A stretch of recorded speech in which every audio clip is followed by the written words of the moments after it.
RJD की ओर से पटना में 30वां स्थापना दिवस समारोह धूमधाम से मनाया गया, जिसमें लालू प्रसाद ने कार्यकर्ताओं से लड़ाई के लिए तैयार होने की अपील की, तो वहीं तेजस्वी यादव ने हार का गम भूलकर कार्यकर्ताओं से चुनावी मोड में आने की अपील की।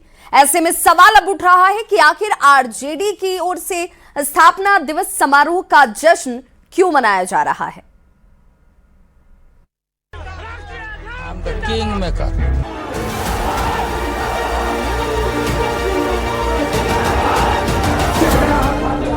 आरजेडी यानी राष्ट्रीय जनता दल, वो पार्टी जिसने बिहार में करीब 15 साल तक एक छत्र राज किया, अपनी स्थापना के 30 साल मना रहा है। 30 साल में लालू प्रसाद और तेजस्वी यादव की पार्टी ने अर्श से फर्श तक का सफर तय किया है। कभी बिहार के साथ देश में भी सबसे शक्तिशाली माने जाने वाले किंग मेकर के नाम से विख्यात लालू प्रसाद की तूती बोलती थी, लेकिन चारा घोटाला, लैंड फॉर जॉब घोटाला जैसे कई घोटालों में फंसे तो संसद की सदस्यता से भी अयोग्य घोषित कर दिए गए।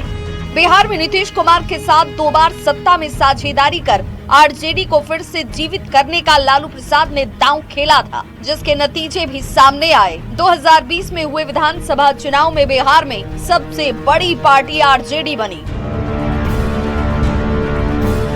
लेकिन 2025 के चुनाव में बिहार चुनाव के इतिहास की अपनी दूसरी सबसे बड़ी हार भी झेलनी पड़ी।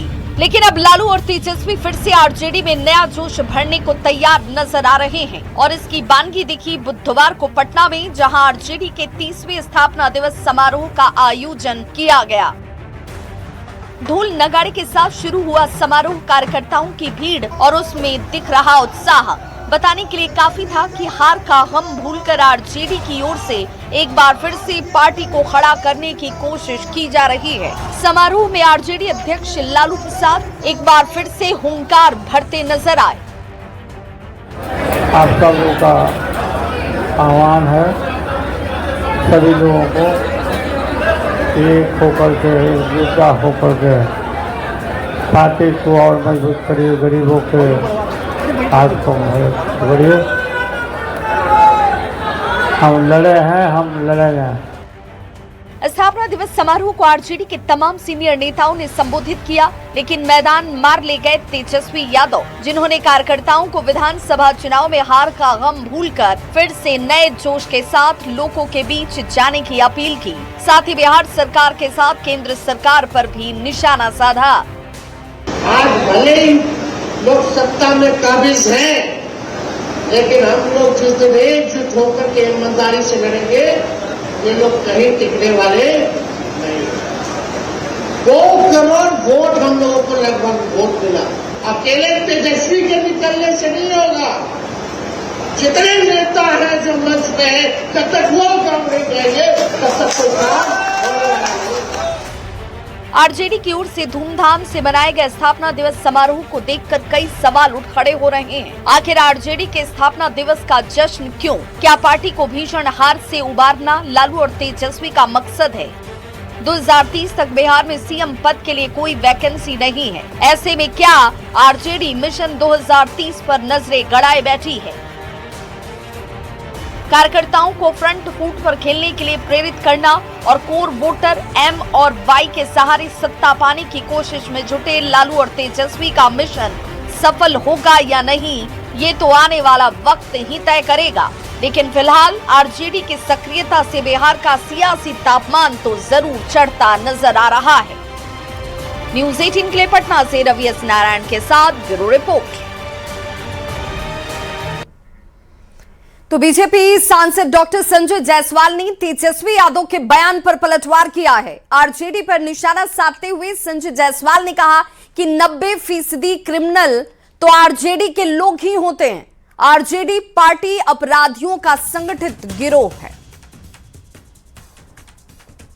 जो भी क्रिमिनल है, और 90% क्रिमिनल राजद के ही लोग होते हैं। जो राजद पार्टी है वो पूरे तौर पर अपराधियों का संगठित गिरोह था, जिसके कारण पूरे बिहार में 1990 से लेकर 2005 तक दुर्दशा झेली है। तो अगर अपराधियों को आप शरण दे रहे हैं और उनके खिलाफ कार्रवाई हो रही है, तो जाहिर बात है तेजस्वी यादव को दुख होगा। तो वहीं आरजेडी के स्थापना दिवस पर शिक्षा मंत्री मिथिलेश तिवारी ने बधाई देते हुए तंज कसा। उन्होंने कहा कि 1990 से लेकर 2005 तक बिहार में जो करतूत आरजेडी के लोगों ने किया, उसकी याद लोगों के जहन में अब भी ताजा है। शिक्षा मंत्री ने कहा कि शिक्षक सरकारी स्कूल में अगर धोखाधड़ी का काम करेंगे तो शिक्षा विभाग उन पर कड़ी कार्रवाई करने के लिए तैयार बैठा है। आरजेडी सांसद सुधाकर सिंह की ओर से बिहार बोर्ड के पूर्व अध्यक्ष आनंद किशोर पर ऋषु श्री के साथ मिलकर गड़बड़ी के आरोपों पर उन्होंने कहा कि जांच एजेंसी इस पूरे मामले को देखेगी, लेकिन इससे पहले सुधाकर सिंह से भी गड़बड़ी के आरोपों पर सफाई उन्होंने जरूर मांगी। चलिए उन्हें बधाई कि उनका उम्र 30 साल हो गया, लेकिन लोगों की यादें बहुत ताजा हैं।